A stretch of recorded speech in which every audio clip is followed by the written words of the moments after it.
சொல்லுங்க 2017 ஆர்டர்ல 330 கடையை கட்டி டெபாசிட் பண்ண சொல்லியிருக்கோம். அப்படிங்கிறதுனால இந்த பழைய டெபாசிட்டை கலைச்சு புதுசா டெபாசிட் கடைக்காரங்க நாங்க கொண்டு வர போறோம் அப்படின்னு சொல்றாங்க. இப்ப 13/8/45/2024 சிங்கிள் கண்ணி சரவண தேசி பக்காவா ஆட போறாரு. 28/6/2024 ஒரு ஆட போறாரு. போறாரு ஓவர் பிளஸ் பண்றது இருக்கு பிரசிடென்ட் ஓவர் பிளஸ் பண்ற உரிய ஆவணத்தை சமர்ப்பித்து அதனால உரிய கட்டணத்தை செலுத்தி கட்டணம் வரக்கூடாது. அந்த ஆடை வச்சு கோயில் வராரு, அது ஒரு கவர்மெண்ட் தானே, பஞ்சாயத்து நிர்வாகியாரு ஒரு கவர்மெண்ட் தானே, அன்னைக்கு பிரசிடென்ட் செல்லாமல் இருக்காரு, அவர் பாக்கெட் வாங்கி அது கவர்மெண்ட் தானே, ஏன் கட்டி போக வேண்டியதானே, இல்ல பஞ்சாயத்து சட்டையா? சரி, அதை வச்சு அப்பீல் போயிட்டேன். அப்பீல் ஆடுறாருல, இதுல என்ன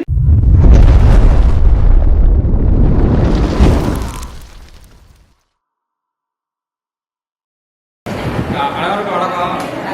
இப்ப நாங்க கூட்டம் எதுக்கு போட்டுருக்கோம்னு யாருக்காவது தெரியுமா? இந்த கூட்டம் அவசர கூட்டம் 2 நாள் கூட்டம் போட்டு யாரும் வரல. இப்போ 3ஆவது நாள் கூட்டம் போட்டிருக்கோம். இந்த கூட்டம் எதனால கூட்டம் போட்டுருக்கோன்னா நம்மளோட வாழ்வாதார பிரச்சனைக்காண்டி தான் கூட்டம் போட்டிருக்கோம். ஏன்னா நம்ம பிழைக்கிறது, நம்ம பிள்ளைகளை படிக்க வைக்கிறது எல்லாமே நம்ம மாரியாத்தா வச்சு தான் நம்ம பிழைக்க வைக்கிறோம், படிக்க வைக்கிறோம், எல்லாமே நம்ம செய்கிறோம். ஆனால் இன்னைக்கு அந்த நம்ம வாழ்வாதாரத்துக்கு பெரிய பிரச்சனை வந்திருக்கு. ஏன்னு கேட்டால் நம்ம 330 கடையும் 2 விடுற மாதிரி நோட்டீஸ் கொடுத்துருக்காங்க, அதாவது பதில் கொடுத்துருக்காங்க ஈவோ. இதுக்கு நம்ம கடைக்காரங்க என்ன செய்ய போறாங்க உங்களுக்கு தெரியுமா தெரியாதாங்கிறது தெரியல. கோயில் ஈவோ வந்து ஒரு லெட்டர் கொடுத்துருக்காரு, அந்த லெட்டரை வச்சு தான் இப்போ நம்ம பேசிக்கிட்டு இருக்கேன். இதுக்கு நம்ம என்ன முடிவு பண்ண போகிறோம், நம்ம வாழ்வாதாரத்தை எப்படி காப்பாற்ற போகிறோம், நம்ம பிள்ளைகள் அடுத்த படிப்புக்கு என்ன செய்ய போகிறோம். ஏன்னா மாரியாத்தா கோயிலை வச்சு தான் நம்ம படிச்சுக்கிட்டு இருக்கோம். அதே நம்மளுக்கு இல்லாமல் போனப்போ நம்ம எப்படி பிள்ளைகளை படிக்க வைக்க போகிறோம், அடுத்து என்ன செய்ய போகிறோங்கிறத நம்ம வாழ்வாதாரத்துக்கு இவ்வளோ பிரச்சனைகள் இருக்குது. அது நீங்கள் எல்லாம் கடைக்காரனா ஒற்றுமையாக இருந்தால் தான் ஏழை பண்ணுறதுக்கும் மற்றபடியும் நம்ம முற்றுப்புள்ளி வைக்க முடியும். எல்லாரும் அவருக்கு போனேன்னா ஒன்றுமே செய்ய முடியாது. ஏன்னா ஓப்பன் ரெண்டு விட்டுட்டு எங்கேயோ ஏழை விட்டு ஆன்லைனில் கட்டி ஏழை விட்டு எடுத்து போயிடுவான். நீ யாரும் அந்த அளவுக்கு எடுக்க முடியாது. அவங்க பாட்டில் மொத்தமாக கடையை எடுத்துட்டு மொத்தத்துக்கு விட்டு போயிருக்கான். நீங்கள் யாருமே அந்த ஏலத்துல கலந்துக்கிற முடியாது. இது ஒன்று, ஏலத்தை வந்து கம்ப்ளீட்டாக நம்ம நிப்பாட்டணும். அதுக்கு நம்மளோட எல்லா கடைக்காரங்களும் ஊருக்காரங்களும் எல்லாம் ஒற்றுமையாக இருந்தால் மட்டும்தான் அதை செய்ய முடியும். ஏன்னா கடை கொடுத்துருவாங்கன்னா அது முடியாது. ஆன்லைனில் வேலை விட்டு அம்மாட்ட கடை கொடுத்துட்டு போயிடுவான். எங்கள் பெரிய முதலாளியில் நம்ம அந்த அளவுக்கு வசதியான ஆள் கிடையாது. அவன் அப்புறம் கோடிக்கணக்கில் எடுத்துட்டு அம்மாட்ட மொத்தமாக வீட்டில் எடுத்துட்டு சாப்பாடு சாப்பிட்டு இருப்பான். அப்பாட்ட நம்ம 100 ரூபாய்க்கு கூப்பிட்டா தான் யாரும் பார்க்க முடியும். இதை மனசில் வச்சு எல்லாருமே ஒற்றுமையாக இருந்து கடைசி வரைக்கும் ஏழை விடாமல் என்ன செய்யணுமோ அத்தனையும் நம்ம அட்டம் செஞ்சால் மட்டும்தான் அது நம்ம உரிமையை பாதுகாக்க முடியும். இதுக்கு உங்களுடைய கருத்தை நீங்கள் சொல்லிக்கலாம். நீங்கள் ரெண்டாவது என்னன்னா, நம்ம எல்லா பிரச்சனை நம்ம பஞ்சாயத்து குழுப்பு வரியும் இது வரைக்கும் கட்டலை. போட்டு ஆர்டர் போட்டு இது வரைக்கும் இன்னும் கட்டவே இல்லை. அதுக்கு சேர்த்து தான் அந்த கூட்டம் போட்டிருக்கோம். ஏற்கனவே 4 5 கூட்டம் போட்டிருக்கோம். பல அதிகாரிகளுக்கும் மனு கொடுத்துருக்கோம். ஆனால் இது நாள் வரைக்கும் எந்த நடவடிக்கை எடுக்கலை யாருமே. இப்போ நம்ம கோயிலுக்கு வந்து நம்ம பஞ்சாயத்துக்கு வரி கட்டணும். ரெண்டாவது கடையை வந்து ஏலம் விடாமல் நம்மளுக்கு உரிமைப்பட்ட கோயில் நம்மளுக்கே அந்த கடையை ஒதுக்கி கொடுக்கணுங்கிறத நம்ம கோரிக்கை. இவன் சொன்னதை வச்சு நானும் ஒரு கோரிக்கை சொல்லுவோம், அதான் நிறைவேற்றி கொடுக்கணும். எல்லாரும் பேசுவான் இல்ல, நீ எனக்கு சொல்லடா, நீ மக்கள்கிட்ட சொல்லு. சேர்ந்து வாங்க, எல்லாத்துக்குமே நிரந்தர டெபாசிட் கடை வாடகை வாங்க சொல்லிடுவோம்ப்பா. அமைச்சர்கிட்ட வாங்க, நான் செஞ்சு கொடுக்குறேன். உறுதியா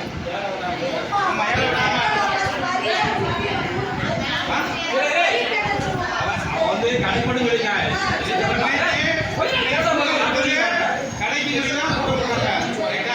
எல்லா பிரச்சனையும் நமக்கு தான் முடிஞ்சிருச்சு. அது உங்களுக்கு யாருக்கும் தெரியாதுங்களா? ரைட்டா, எலெக்ஷன் முடிஞ்சுதான் அதை சொல்லுவாங்க. நான் ஓப்பனாக சொல்லிடுறேன். எல்லா பிரச்சனையும் நமக்கு தான் இருக்க முடியும் தான். நத்தப்பட்டி தான். இதில் யாருமே உள்ள வர முடியாது.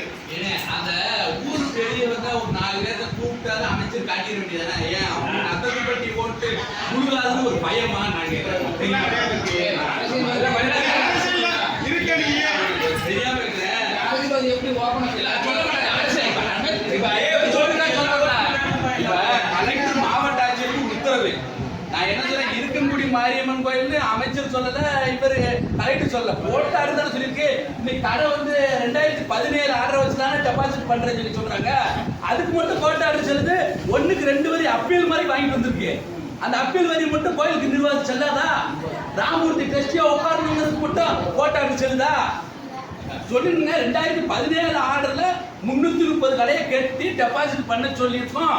அப்படிங்கறதுனால இந்த பழைய டெபாசிட்டை கலைச்சு புதுசா டெபாசிட் கடைக்காரங்க நாங்க கொண்டு வர போறோம் அப்படின்னு சொல்லி சொல்றாங்க. இப்ப 13/845/2024 சிங்கிள் பெஞ்ச் சரவண ஜட்ஜ் பக்காவா ஆர்டர் போறாரு. 28/6/2024 ஒரு ஆர்டர் போறாரு. எப்படி போறாரு? போர்ட் ரெஸ்பாண்டன்ட் இருக்குடி பிரசிடென்ட் போர்ட் ரெஸ்பாண்டன்ட் உரிய ஆவணங்களை சமர்ப்பித்து அதனால உரிய கட்டணத்தை சேர்த்து கட்டண வரவிட அனுமதி பெற்றுக்கொள்ளும் போறாரு. அந்த ஆர்டரை வச்சு கோயில் நிர்வாகம் யாரு? அது ஒரு கவர்மெண்ட் தானே. பஞ்சாயத்து நிர்வாகம் யாரு? ஒரு கவர்மெண்ட் தானே. அன்னைக்கு பிரசிடென்ட் செந்தாமரை இருக்காருன்னா அவர் பாக்கெட் வாங்கி வைக்க போறது அது கவர்மெண்ட் தானே. ஏன் கட்டிட்டு போக வேண்டியதானே? இல்ல பங்காளி சண்டையா? சரி, அதை வச்சு அப்பீல் போயிட்ட. Appeal order ஆகுதுல.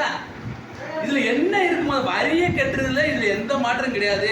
இப்ப கடையை நம்ம மக்களுக்கு கொடுத்துருவோம். அது நம்ம சந்தோஷம். நம்ம மக்கள் கொடுத்தா நீங்க கட்சிக்காரங்களா நம்ம கோடான கோடி நன்றி உங்களுக்கு. நம்ம எல்லாரும்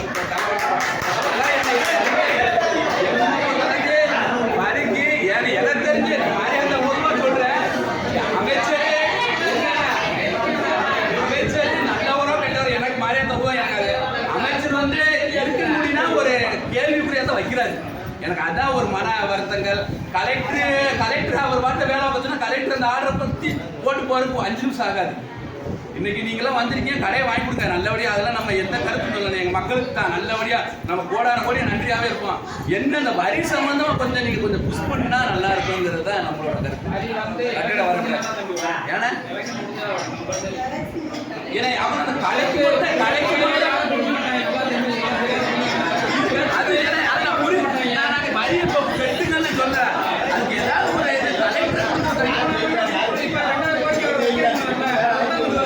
மாவட்ட ஆட்சியர் 933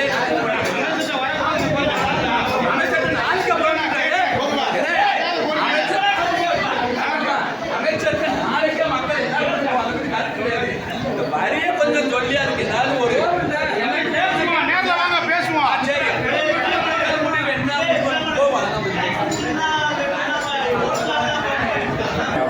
பிரசிடென்ட் போனதுக்கு உனக்கு 1 மாசம் தான் பழைய காலம் இருக்கு. நீ வந்து எந்த இதுலையும் தலையிடக்கூடாது. உன் வேலையை மட்டும் பாரு, நான் பாத்துக்கிறேன். கலைகிட்ட நான் பெண்டிங் போட சொல்லிட்டேன். அதனால நீ உங்க வேலையை மட்டும் பாருங்க.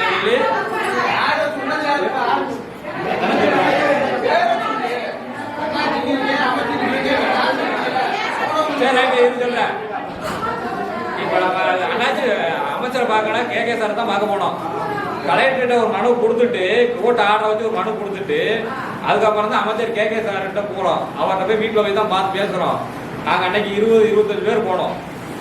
25 போய் நேரடியாகவே மனு கொடுத்து அவர்கிட்ட பார்த்துட்டு நீ இப்போ 1 மாதம் இருக்கு, நீ பேசாம மாட்டேரு, நான் பார்த்துக்கிறேன், கலெக்டர் பெண்டிங் போட சொல்லிட்டேன், நீ அதுக்கடுத்து எதுவுமே நோட்டக்கூடாதுன்னு சொல்லிட்டேன்.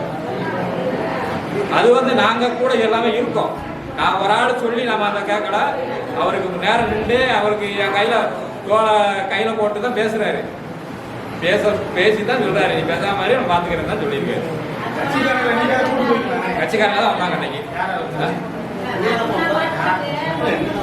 கட்சிக்காரர் உங்க ஐயா வந்தாரு, இளைஞர் வந்தாரு. வாங்குங்கன்னு உத்தரவு கொடுத்துறாங்க. அது என்ன சொல்றாங்க? அது மட்டும் இல்லாம 8 வாரத்துக்குள்ள அளந்து அதை வந்து அறிக்கை தாக்கல் பண்ணி இந்த பிரச்சனையை முடிச்சு கொடுங்கன்னு ஹைகோர்ட் உத்தரவு கொடுது. அப்ப அந்த 8 வாரத்துக்குள்ள நாங்க என்ன சொல்றோம்? இங்க இருந்து 10-20 ஆள் முக்கியமான இடத்துல அந்த பிரசிடண்ட் அவங்க பதவி இருக்காரு, அவரை கூப்பிட்டு அவங்க பையன் இருக்காங்க எல்லாரும் போறோம். அவர் போய் எல்லாம் பேசுறாங்க, எல்லாம் சொல்றாங்க. ஐயா அந்த மாதிரி தீர்ப்பு வந்துருச்சு, எனக்கு நீங்க எதையும் தெரிஞ்சு கொடுக்கானா எங்க நடக்கிறதா 2வது வருஷமா இருக்கட்டும். இந்த தீர்ப்பின் அடிப்படையில மதுரை உயர்நீதிமன்றம் சொன்ன அடிப்படையில அவங்க பிளானிங் அப்புறம் எங்க ஊர்ல வாங்க சொல்லுங்க, வரி எங்க ஊருக்கு கட்ட சொல்லுங்க. அவங்க கட்டிட்டாங்கன்னா 2 மாதம் 2 தான் சொந்த வந்து உறுதியாயிரும். அதை கட்ட சொல்லுங்கன்னு சொன்னதுக்கு அவங்க கட்ட மாட்டாங்க. அவங்க விஷயத்துல நீங்க தலையிடக்கூடாதுன்னு சொன்னதான் அமைச்சர். அவரை பத்தி இந்த கூட்டத்திலேயே எதுவுமே நாங்க பேசக்கூடாதுன்னு நினைச்சோம். இவங்க வந்து சொன்னதுனால நாங்க வெளிப்படையாக சொல்றோம். ஆதாரம் எங்கிட்ட இருக்கு, நான் காட்ட தயாராகிறோம். நான் கரெக்ட் சொல்லிட்டேன், அதை அளந்து கொடுத்தாங்கன்னு சொல்லிட்டேன். விருதுமுடிக்கு வந்து இந்த வரி விஷயத்தை இது வரைக்கும் உங்களோட வரி வாங்கல, அதை அப்படியே விட்டுருங்க, இந்த விஷயத்தை முன்னெடுக்காதீங்க சொன்னதோட பிரசிடண்ட்டை பார்த்து இவர் சொன்ன மாதிரி வாங்கி சொன்னாரு. எனக்கு 1 மாசம் பதவி இருக்கா, உங்க வேலையை பார்த்து பேசாம உட்காரு, இந்த விஷயத்துல தலையிடக்கூடாது அதே அமைச்சர் தான் சொன்னாரு. இன்னைக்கு உங்களுக்கு கடை முக்கியமா, உங்க உரிமை முக்கியமா, நீங்க முடிவு பண்ணிக்கோங்க. கடைக்காக யாரும் உங்க உரிமை முக்கியமா, நீங்க முடிவு பண்ணிக்கோங்க. வரியை கட்ட சொல்லி சமாளிச்சு கடை எல்லாத்துக்கும் 350 கடையை குழுக்களை போட்டு கொடுக்க சொல்லு. நாங்க ஊரோட கைது போட்டு உனக்கு தந்துடுறோம்.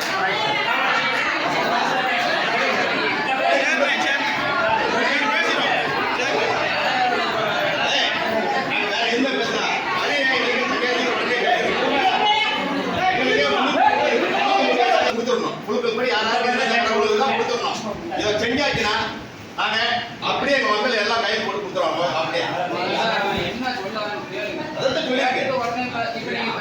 நடவடிக்கை எடுக்கணும்னு சொல்லியிருக்காங்க. அது போக இன்னொரு முக்கியமான ஒரு விஷயம் என்னன்னா, நம்ம ஏற்கனவே வந்து இந்த காந்திராஜ் விஷயத்துல வந்து ஒரு 15 பேர் மேலே எஃப்ஐஆர் போட்டிருந்தாங்க. நம்ம ஊர்ல இருந்தால் கேஸ் நடத்தி அந்த எஃப்ஐஆர் போட்ட தப்புன்னு சொல்லி நம்ம வெளியே கொண்டு வந்தோம். தவறாக போட்டுருந்தோம், போய் கேஸ் போட்டுருக்காங்க. அதே மாதிரி இந்த வருஷம் திருவிழா நடந்தப்போ அந்த பேனர் ஒரு வரவேற்பு பேனர் வச்சுக்கோம். அந்த பேனரை போலீஸ்காரங்களே தான் எடுத்தாங்க, நம்ம யாரும் எடுக்கல. அவங்களே மேலே அதை கலட்டிட்டு நம்ம பசங்க ஒரு 7 பேர் மேலே படித்த பசங்க மேலே எஃப்ஐஆர் போட்டிருக்காங்க. அதுவும் இப்போ குவாஷ் போய் ஹைகோர்ட் போயிருக்கு. நம்ம வழக்கு நடத்திருக்கோம், குவாஷ் பெண்டிங்கில் இருக்குது. இதில் அந்த வழக்கு போட்டது எல்லாருமே படித்த பசங்க, டிகிரி முடிச்ச பசங்க. அதில் ஒரு ஆள் வந்து கவர்மெண்ட் எய்டடில் வேலை பார்க்குறாப்புல, ஒரு ஆள் கவர்மெண்ட் போகிற நிலைமையில் இருக்காப்புல. அதனால் அவங்க கெரியர் வந்து ஸ்பாயில் ஆகக்கூடிய ஒரு சுச்சுவேஷன் வந்துடும். இப்போ நம்ம வழக்கு நடத்த போகிறோம். இந்த போராட்டத்தோடு சேர்த்து அவங்களோட இதையும் நம்ம பார்க்கணுன்றதுனால அந்த வழக்கை வந்து காவல்துறை மூலமாக போட்ட வழக்கை ரத்து பண்ணணும், அவங்களுக்கு உரிய நிவாரணம் வைக்கணுங்கிற கோரிக்கையை நம்ம வச்சுருக்கோம். இந்த போராட்டத்தோட அடுத்த கட்டமாக நம்ம அமைதியாக வந்து ஒரு குறிப்பிட்ட அவகாசம் நம்ம வெயிட் பண்ண போகிறோம். அவங்க நம்ம அதிகாரம் வந்து நிர்வாகம் நமக்கு செவி செய்யணும்னா நம்ம கொண்டு போய் கலெக்டர்கிட்ட இதை ஒப்படைக்க போகிறோம். இது நம்ம எடுத்துக்கிட்ட முடிவு. இதுக்கு ஒத்துழைப்பு கொடுக்குறவங்க அவங்களோட ஆதார் கார்டு எல்லாத்தையும் கொடுத்துட்டு இருங்க. இல்லை இந்த விருப்பம் இல்லைங்கிறவங்க தாராளமாக எரிச்சு வெளியே போகலாம். யாரையும் கட்டாயப்படுத்தல, யாரும் நிர்பந்தப்படல. மக்களோட தன்னெழுச்சியான முடிவு கடைசி வரைக்கும் மக்களோட போராட்டமாக ஊர்காரண போராட்டமாக கடைசி வரைக்கும் போகும். உரிமையாக இருக்குன்னா என்ன நடக்குங்கிறத வந்து ஒரு சின்ன விஷயத்தில் புரிஞ்சுக்கோங்க. விருதுநகர் மாவட்டம் சாத்தூர் உட்கோட்டம் இருக்கங்குடி காவல் நிலைய சரகத்தில் தென் தமிழகத்தில் பிரசித்தி பெற்ற அருள்மிகு இருக்கங்குடி மாரியம்மன் திருக்கோவில் அமைந்துள்ளது. இந்து சமய அறநிலைத்துறை கட்டுப்பாட்டின் கீழ் மேற்படி திருக்கோவில் இயங்கி வருகிறது. இத்திருக்கோவில் இந்து சமய அறநிலைத்துறை உதவி ஆணையர், செயலாளர் மற்றும் பரம்பரை அறங்காவலர் குழு ஆகிய நிர்வாகத்தின் கீழ் செயல்பட்டு வருகிறது. பரம்பரை அறங்காவலர் ஒருவரான ஒருவரை 2 ஆண்டுகளுக்கு ஒரு முறை தேர்தல் மூலம் அறங்காவலர் குழு தலைவராக